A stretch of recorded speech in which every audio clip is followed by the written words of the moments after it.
Hello and welcome. In this video, I am going to show you how to quality control the meso-veins images. Particularly, this video is about the dataset acquisition method that we have proposed in the following paper, the whole brain meso-vein imaging in living humans using post-70 MRI. So if you read our paper, you are going to find that there's a section that tells you how to get 0.35 millimeter whole brain, human brain images using 70 MRI in the data sharing session. So let's find that section. You can see that under data acquisition details, we have a paragraph that says further details for both 3D EPI and MP2 acquisition can be found in our protocol documents. Okay. And if you search a bit further down in the data and materials availability section, you are going to see that our data, sequence parameters, and part of the process data are all available under this Zenodo link. So let's click on this link. So that link brings us to the latest version of our Zenodo page, which is actually published after the paper because I made some updates and reorganized this a bit more and added a new section called protocol replication here. This is for people who have access to 70 and who want to replicate our imaging protocol. And please read carefully the details written there. But quickly, what you need to do is you need to go and download the following protocol that we have highlighted as the default visualized protocol here. The following one: multi-echo 3D EPI 0.35, whole brain 3 echoes, 7 minutes, update version 3.1. So this is the latest protocol that Rudy actually sent me and saying that for people who are coming new to the sequence and who want to set up from scratch to replicate as close as possible what we have done in the paper, to use this protocol to set their protocol up. And the reason is that because Rudy has updated the sequence a little bit further compared to 2 years ago where we were getting the data that went into our paper. Both the previous version of our protocol and the new version that is the highly suggested, strongly suggested version for you to set up is available here, and we put the notes there. So if you click on this PDF, it is going to show you the classic Siemens PDF for you to have a look at the parameter details and try to replicate this protocol at your own 7 Tesla scanner. Another detail quickly is that we started organizing and updating this website called meso-veins.com, where we are going to put more details about this meso-veins imaging more and more in the future. And our first blog post is about setting up the meso-veins protocol at 70 and replicating and checking your data. Okay, so with that, I would like to switch to our software that we are developing together with Renzo called Laney, and more specifically Laney IDA. The details are available in some of my other videos, but you don't have to use Laney IDA, but you need to have a nifty visualization software available to quality control your images. So now I'm going to show you the very first step. Once your data or DICOM files that come out of the scanner are in your hands, you can convert them to Nifty using your preferred method, and you will probably end up seeing these different images called some name, run 1, echo number 1, echo number 2, echo number 3, and so forth. And there will be magnitude and phase images if you extract both of them. For quality control, simple quality control, you only need the magnitude images. What you need to do is to just then have a simple program. For instance, my favorite one is very simple, NIMAT, or if you have FSL, you can use FSL mats. From NIMAT, you can go and just take an average of the echoes. I'm now copying the whole path using Command Option C, pasting it in NIMAT. I'm adding the second echo. Let's say echo 2 part magnitude. Okay, this one for run 1. And I add my last echo. This is the third echo part magnitude. Okay. And then I divide by 3 and give the file a new name. So I'm just giving a quick demonstration for you here. Let's call it echo average. Okay, so after a couple of seconds, this mathematical process should be done. That is taking a simple average of all these echoes that are different Nifty files. And this file that is called echo average part magnitude T2 star weighted now, I can load in my favorite MRI data viewer. So let's put it here and then load the data. And you can see here we are. This is our echo average image. So now I can do quality control. I have already set up a few other files actually that was done beforehand. So let's switch to those ones that are from the same subject actually. Okay, your echo average image more or less should look like this if it's a very good subject. And what I usually look at is that I first look at this medial slice. This dark thing is actually not an artifact, it is falx cerebri. That is a thin membrane that is basically aligning with our slicing angle.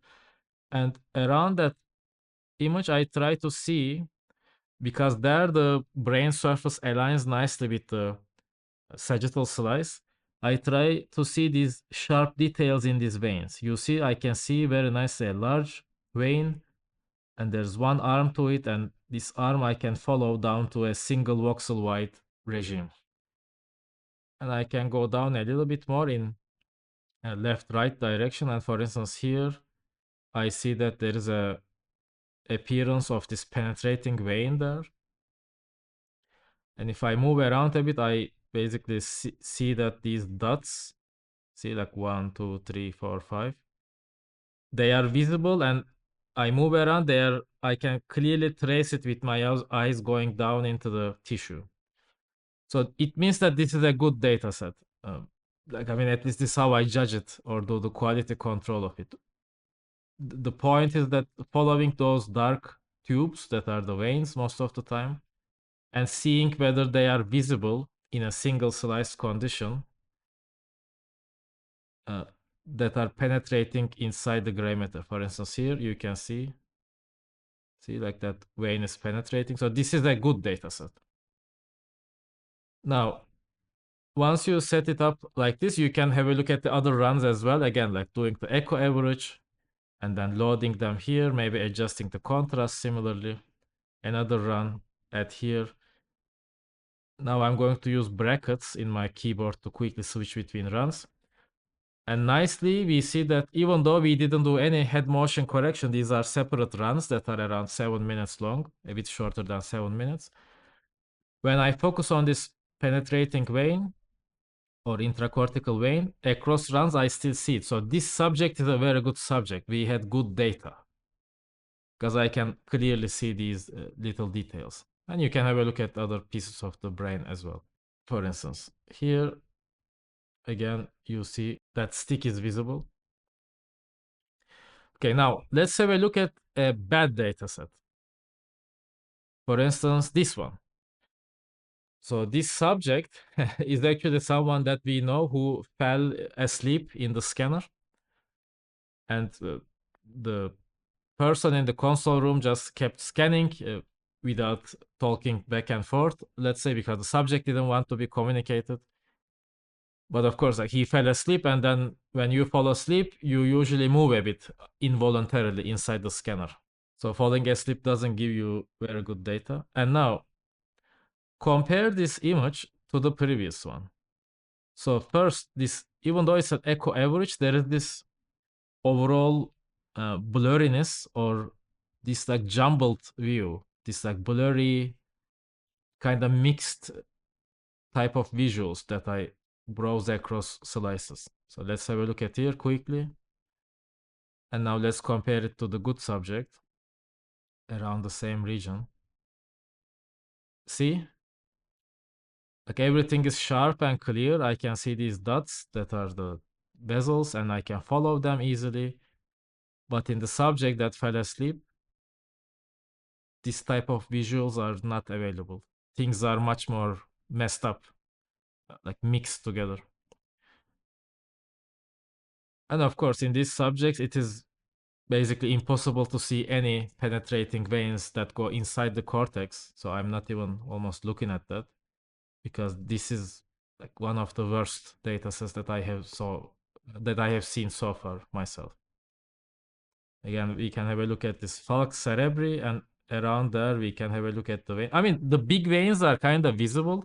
So if you really have no other chance to get any data from such a subject, maybe to some degree you might still make use of the data if you look at the very large veins. But forget about looking at the fine details like intracortical veins or white matter veins and things like that. See, like these white matter veins here that are visible as these dots as I move across slices. Like they are not as visible or like much harder to see in this bad subject that fell asleep. Okay, so now let's have a look at the other run from the same subject. Again, this overall blurry feeling. This is the, unfortunately, the within run head motion. And in a 3D API acquisition as ours, that takes still very fast, under 7 minutes to acquire, but if you are moving quite a lot in those 7 minutes, you will end up getting your whole image degraded. So see, this clearly a very much like a mixed and the gradients, mixed edges all around, and very bad view that we cannot distinguish different vessels. Now let's have a look at the other run from the same subject, the third one.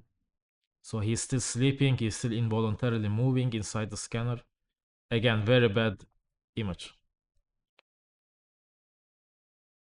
Let's compare it again to the good subject.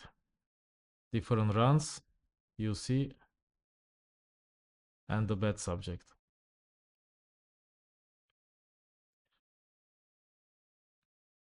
Okay, with that, I would like to switch to, as the last part, a data that I have just received very recently from a lab that is just setting up at their 7 Tesla scanner our MesoVeins imaging protocol, and they are checking for the first time. So I'm helping them a bit to check the quality of their data. So in this data, instead of averaging, I have merged all the echoes together into a single Nifty. So to do that, let's practice on the same data set. What I do instead is to use FSL merge command. And this FSL merge command, you can do -t, which means that you want to concatenate different nifties over time, and you give it an output name. So let's call it echo all. And now after you give the output name, you put the inputs.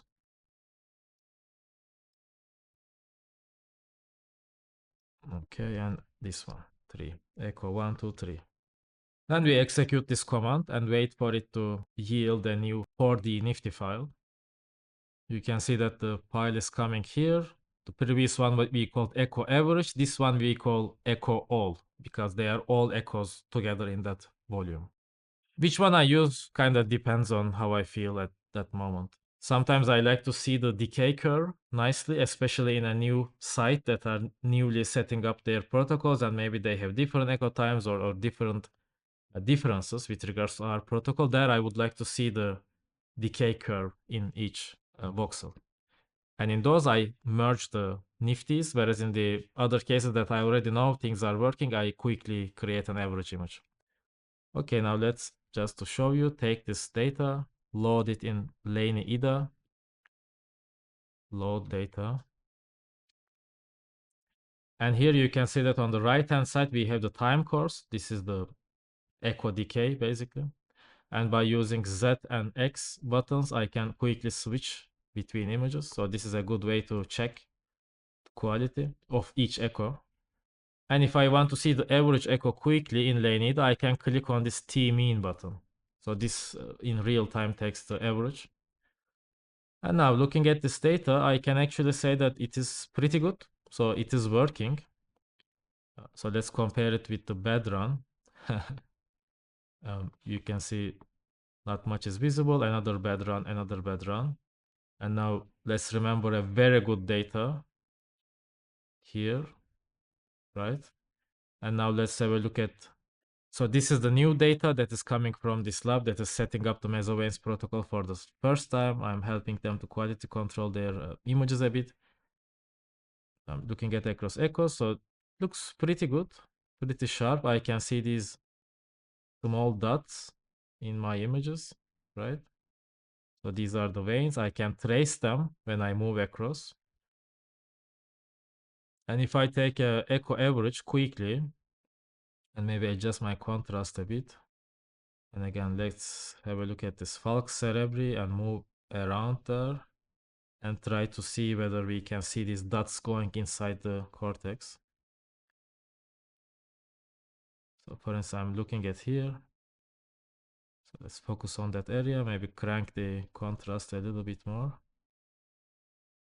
And the dots are visible, yes.